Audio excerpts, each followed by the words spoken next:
A lo largo de la historia, han existido generales que no solo comandaron ejércitos, sino que redefinieron la guerra misma. Hombres cuya astucia, agresividad y estrategias fueron tan letales que sus enemigos los temían incluso antes de enfrentarlos en el campo de batalla. Algunos eran vistos como genios, otros como despiadados. Pero todos dejaron una huella imborrable en la historia militar.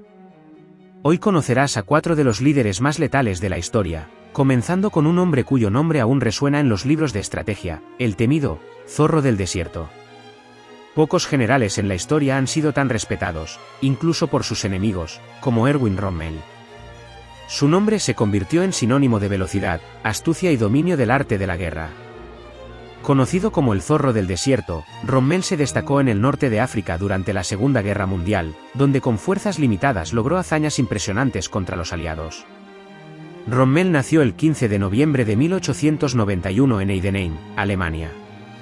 Aunque su padre era maestro, Erwin sintió desde joven una inclinación por la vida militar. Ingresó a la Academia Militar y participó en la Primera Guerra Mundial, donde rápidamente mostró sus dotes de liderazgo. En la batalla de Caporetto, 1917, su destacamento logró capturar a más de 9,000 soldados enemigos con apenas unos cientos de hombres, un acto que le valió la prestigiosa Cruz pour le Mérite. Cuando la Segunda Guerra Mundial estalló, Rommel fue asignado inicialmente a la protección de Hitler, pero su deseo de estar en combate lo llevó al frente de batalla. En 1940, dirigió la 7ª División Panzer en la invasión de Francia, un ataque relámpago que desconcertó a los franceses y británicos. Su división avanzó tan rápido que incluso los altos mandos alemanes perdieron contacto con él en varias ocasiones, ganándose el apodo de la División Fantasma. Sin embargo, su mayor fama llegó en 1941, cuando fue enviado al norte de África para liderar el Afrika Korps. Allí, con un ejército numéricamente inferior y con escasez de suministros, Rommel logró derrotar repetidamente a las fuerzas británicas. Su habilidad para aprovechar el terreno, su rapidez para atacar y su capacidad para confundir a los enemigos le valieron el respeto incluso del legendario general británico Bernard Montgomery. Pero Rommel no solo era un genio táctico, también era un líder admirado por sus propios soldados. A diferencia de otros generales nazis, Rommel era conocido por su trato humano hacia prisioneros de guerra, lo que le ganó reconocimiento incluso entre los aliados. Se negó a ejecutar órdenes criminales de Hitler, como el asesinato de soldados capturados, lo que eventualmente lo puso en la mira del régimen nazi. A medida que la guerra avanzó y la situación en África se volvió insostenible, Rommel fue retirado del frente. En 1944, cuando los aliados desembarcaron en Normandía, Rommel fue puesto a cargo de la defensa alemana. Sin embargo, sus sugerencias para fortalecer la línea defensiva fueron ignoradas por Hitler, lo que llevó a la derrota alemana en el frente occidental. Lo más sorprendente es que, a pesar de su lealtad militar, Rommel nunca fue un nazi convencido. Cuando en julio de 1944 un grupo de oficiales alemanes intentó asesinar a Hitler, Rommel fue sospechoso de estar involucrado en el complot. Aunque no hay pruebas contundentes de su participación directa, Hitler no podía arriesgarse a un juicio público contra un héroe nacional. El 14 de octubre de 1944, Rommel fue forzado a tomar una decisión: morir en público como un traidor o tomar veneno y recibir un funeral con honores. Eligió la segunda opción. A pesar de su muerte, la reputación de Rommel no desapareció. Hoy en día, sigue siendo estudiado en academias militares como uno de los estrategas más brillantes del siglo XX. Sus tácticas de guerra rápida y movilidad siguen siendo objeto de análisis, y su legado, lejos de estar manchado por los crímenes del nazismo, se mantiene como el de un soldado que luchó con honor en medio de una guerra despiadada. Mientras Erwin Rommel se consolidaba como un genio táctico en el norte de África, del otro lado del campo de batalla surgía un líder igual de feroz, audaz y determinado, el general George S. Patton. Si Rommel era el Zorro del Desierto, Patton era el General de Hierro, un hombre cuya obsesión por la guerra, su carácter indomable y su insaciable sed de victoria lo convirtieron en uno de los comandantes más temidos y respetados de la Segunda Guerra Mundial. George Smith Patton Jr. nació el 11 de noviembre de 1885 en California, Estados Unidos. Desde niño, soñaba con ser un gran guerrero y se crió en una familia que idolatraba la historia militar. Inspirado por relatos de la guerra civil y las conquistas de Napoleón, Patton se forjó a sí mismo como un soldado incansable y disciplinado. Desde la Primera Guerra Mundial, demostró su valentía y liderazgo al ser uno de los pioneros en el uso de tanques en combate. Pero fue en la Segunda Guerra Mundial cuando su nombre quedaría grabado en la historia. Mientras otros generales planeaban cuidadosamente cada movimiento, Patton era un torbellino de agresividad y audacia. Su filosofía era simple: ataca rápido, golpea fuerte y nunca te detengas. En 1942, fue enviado al norte de África, donde se convirtió en el principal rival de Rommel. En la batalla del Guettar, 1943, Patton y sus tropas demostraron que los estadounidenses podían enfrentarse de igual a igual con la élite del ejército alemán. Bajo su mando, el Séptimo Ejército de Estados Unidos desembarcó en Sicilia, y en una campaña relámpago, logró tomar la isla en apenas 38 días, adelantándose incluso a los británicos de Montgomery, algo que desató una feroz rivalidad entre ambos comandantes. Patton no solo era un estratega brillante, sino también un personaje excéntrico y polémico. Su estilo de liderazgo era rudo y agresivo, lo que le generó admiradores y detractores. Creía firmemente en la reencarnación, asegurando que en vidas pasadas había sido un guerrero en batallas históricas. Se vestía con un uniforme llamativo, siempre portando sus legendarias pistolas Colt con empuñadura de marfil y pronunciando discursos llenos de energía que inspiraban a sus hombres a luchar con ferocidad. Pero su carácter impulsivo también le trajo problemas. Durante la campaña en Sicilia, en 1943, Patton golpeó y humilló a un soldado que sufría de trastorno por estrés postraumático, acusándolo de cobardía. El incidente provocó una gran controversia y casi le cuesta su carrera militar. Fue apartado temporalmente del mando, pero en 1944, cuando Estados Unidos preparaba la invasión de Europa, los altos mandos sabían que necesitaban a su mejor general en el campo de batalla. Su momento de gloria llegó en 1944, durante la batalla de Normandía y la liberación de Francia. Al mando del Tercer Ejército de Estados Unidos, Patton dirigió una ofensiva implacable a través de Francia, avanzando a una velocidad asombrosa. Sus tácticas de guerra móvil, basadas en el uso de blindados y ataques relámpago, fueron claves para expulsar a los nazis del territorio francés. Pero su mayor hazaña ocurrió en diciembre de 1944, en la Batalla de las Ardenas, la última gran ofensiva de Hitler. Mientras el ejército alemán lanzaba un feroz ataque contra las líneas aliadas, dejando cercadas a miles de tropas estadounidenses en Bastogne, Patton hizo lo impensable: en menos de 48 horas, reorganizó a su ejército y giró 90 grados en pleno invierno, marchando a toda velocidad para romper el cerco enemigo y rescatar a sus compatriotas. Fue una de las maniobras más impresionantes de la guerra y consolidó su reputación como uno de los mejores comandantes de la historia. Sin embargo, la victoria no le trajo la gloria que esperaba. Al final de la guerra, sus declaraciones polémicas sobre la Unión Soviética y su crítica a la política estadounidense en Europa le valieron la enemistad de sus superiores. En diciembre de 1945, apenas meses después del final del conflicto, Patton sufrió un misterioso accidente automovilístico. Oficialmente, se trató de un choque accidental, pero muchas teorías sostienen que pudo haber sido un asesinato encubierto debido a su fuerte postura anticomunista.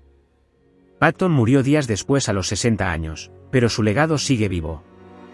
Su audacia, su liderazgo implacable y su pasión por la guerra lo convirtieron en una de las figuras más icónicas de la historia militar. Su historia demuestra que la guerra no solo se gana con estrategia, sino con determinación y un espíritu indomable. Mientras Rommel y Patton libraban batallas implacables en los desiertos de África y los campos de Europa, en el otro extremo del mundo, un hombre cambiaba para siempre el curso de la guerra con una sola orden. Su nombre, Isoroku Yamamoto. Un estratega brillante, un visionario de la guerra moderna y el arquitecto del ataque sorpresa más devastador en la historia de la Segunda Guerra Mundial, Pearl Harbor. Isoroku Yamamoto nació el 4 de abril de 1884 en Japón, en una familia samurái de la provincia de Niigata. Desde joven, mostró una inteligencia excepcional y un talento innato para la estrategia. Ingresó a la Academia Naval Imperial Japonesa, donde se convirtió en un experto en tácticas navales y en el uso de portaaviones, una tecnología que en aquel entonces aún no se valoraba lo suficiente. Yamamoto no era un líder común. No solo dominaba la guerra naval, sino que también entendía la geopolítica como pocos. Había estudiado en Harvard y pasado varios años en Estados Unidos como agregado militar. Conocía de primera mano el potencial industrial y militar estadounidense, lo que le hacía temer que Japón no podría sostener una guerra prolongada contra una potencia con recursos ilimitados. A pesar de ser un patriota, se opuso firmemente a la idea de entrar en guerra con Estados Unidos. Sabía que Japón podía ganar batallas, pero no una guerra total. Sin embargo, cuando el gobierno imperial decidió enfrentarse a los norteamericanos, Yamamoto hizo lo que mejor sabía hacer: idear un plan magistral para dar el primer golpe. El 7 de diciembre de 1941, la estrategia de Yamamoto se materializó en la forma de un ataque relámpago que paralizó a la Armada estadounidense, el bombardeo de Pearl Harbor. En una operación cuidadosamente orquestada, más de 350 aviones japoneses atacaron la base naval de Hawái, hundiendo o dañando casi toda la flota del Pacífico en cuestión de horas. Fue un golpe devastador que dejó a Estados Unidos en shock y que marcó la entrada del país en la Segunda Guerra Mundial.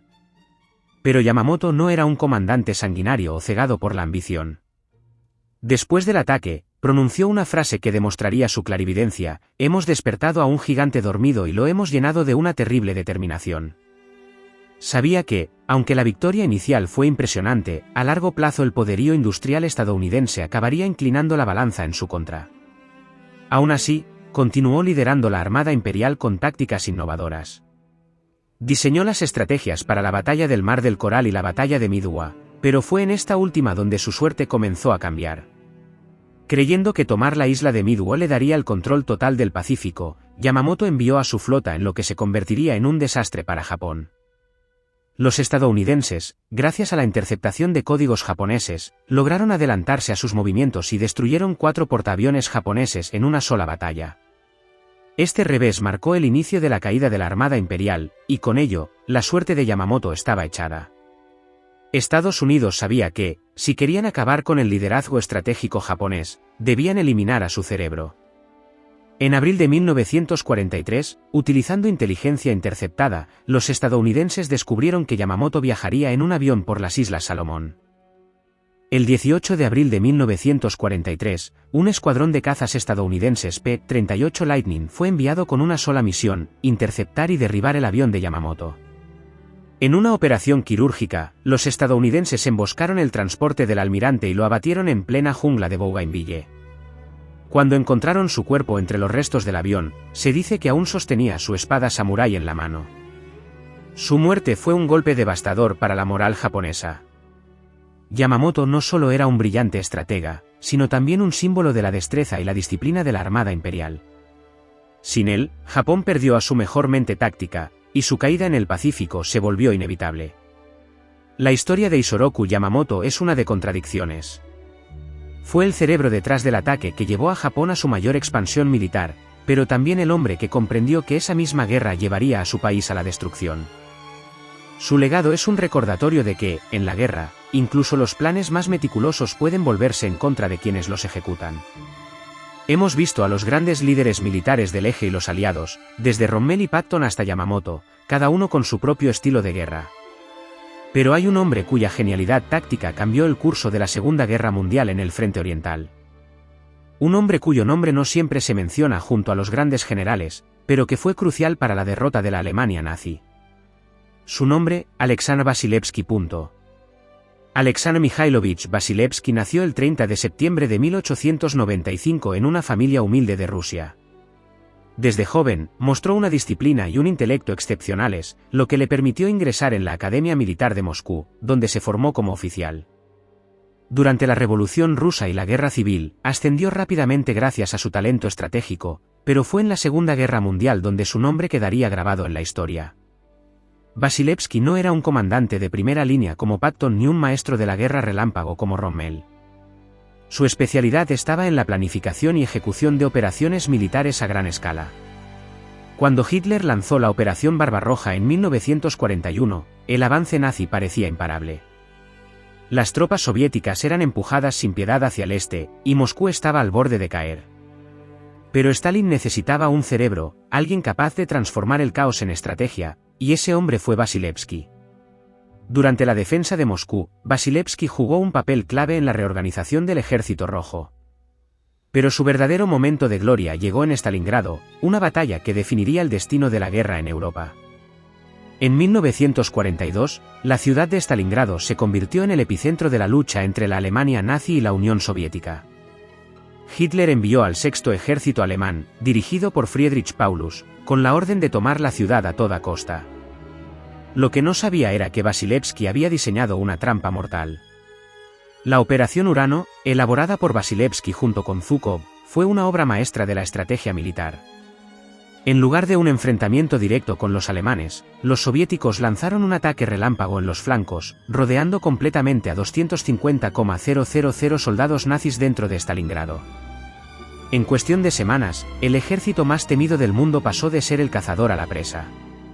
Sin suministros y sin posibilidad de escape, el sexto ejército alemán se rindió el 2 de febrero de 1943. Fue la primera gran derrota de Hitler y el punto de quiebre del frente oriental. Con Alemania al borde del colapso, Vasilevsky dirigió las operaciones finales que llevaron a la captura de Berlín en mayo de 1945. Su papel en la guerra no solo fue determinante en Europa, sino también en Asia. Tras la rendición de Alemania, Stalin le encomendó una última misión: derrotar al ejército japonés de Kwantung en Manchuria. En agosto de 1945, en solo 2 semanas, Vasilevsky dirigió una ofensiva brutal que destruyó al ejército japonés en China, consolidando la victoria soviética en el Pacífico. Fue una de las campañas militares más rápidas y efectivas de la historia, que dejó en claro que la Unión Soviética había emergido como una superpotencia mundial. Gracias a su trabajo, la Alemania nazi fue expulsada del este de Europa y Japón perdió su dominio en Manchuria. Con la caída de Berlín y la rendición japonesa, la guerra más destructiva de la historia llegó a su fin. ¿Cuál de estos líderes crees que tuvo el mayor impacto en la Segunda Guerra Mundial? Déjame tu opinión en los comentarios y no olvides suscribirte para más historias. Nos vemos en el próximo vídeo.